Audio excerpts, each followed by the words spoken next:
Tom,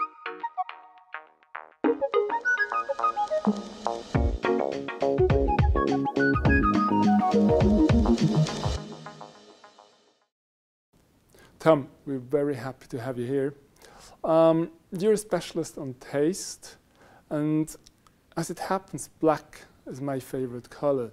So what would you say? Where does this preference derive from?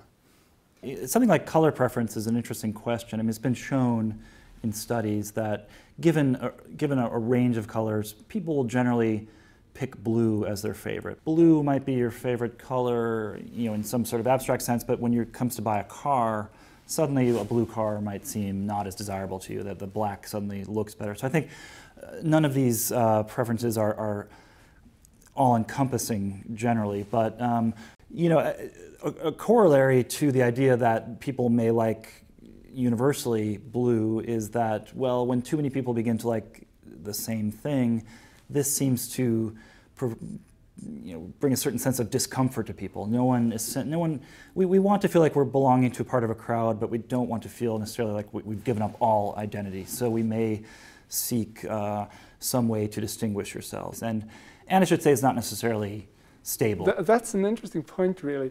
You're saying some of our preferences change and some remain. Could you elaborate on this? What kind of preferences tend to remain stable throughout a lifespan? For instance, the persons I date?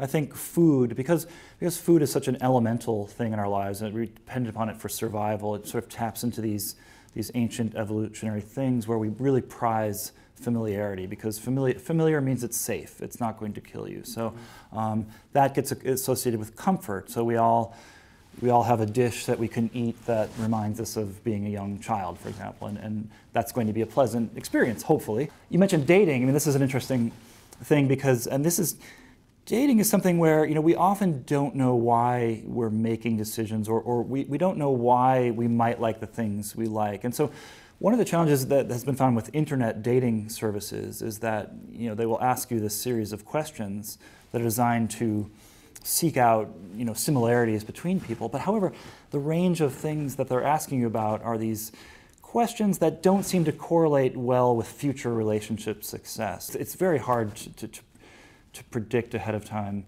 taste, because at the end of the day, it's both, if it were entirely objective, we could just create machines that would perfectly predict what we like. Of course, we're trying to do that. If you go on Netflix or Spotify, it will try to predict what you might like. However, it doesn't always work. There's still this subjective aspect that makes us human. But would you say there is, like mentioning Netflix, for instance, would you say for retailers, for marketeers, there is a way to actually influence people's taste? Yeah, I think it's some of the same dynamics that I talk about in the book. Some of these are core sort of psychological beliefs, like the concept of mere exposure, which states that people need to be exposed to something several times before they can begin to acquire a liking for it. I mean, there's a notion that if you might like something right away because it's so easy to digest, but you may become tired of that thing very quickly. I mean, marketing and advertising is all about exposure, just getting the product out before the person. It's not even necessarily trying to get them to change their mind, it's just trying to build awareness. You go to the grocery store, someone is handing out samples of a food, literally putting it in your hand because if you try it, you might actually like it. If you never try it, there's no way to like it. So some of these are very basic strategies that have been done for a long time, but may take on a new face in this sort of age of endless choice online and all that. But again, it's not rocket science, although in some ways it's actually trickier than that. As a matter of fact, there is a rather new place where we are constantly exposed to the same things, which are social media. In social media, I tend to see what my friends like, and since we all have more or like the same interests, we are friends, we're not really getting out of these bubbles.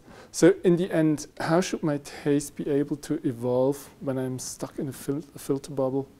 Yeah, it's a great question. I mean, social homophily, as it's called, this desire to be amongst people that are like us, it is difficult to get out of, and to, in this day and age when you can literally survive on your own ecosystem of news, not just taste and culture, but news, and live in your own reality. And I think, again, one of my main points in the book is that there are many things out there in the world we actually might find a great deal of pleasure and liking in, but we are cut off because of a strong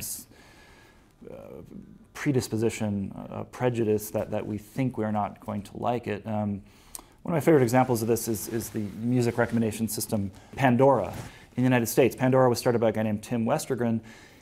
When he started the service, he wanted to do this experiment where he was not going to, he would play you a song, but he would not tell you who the artist was or what the song was.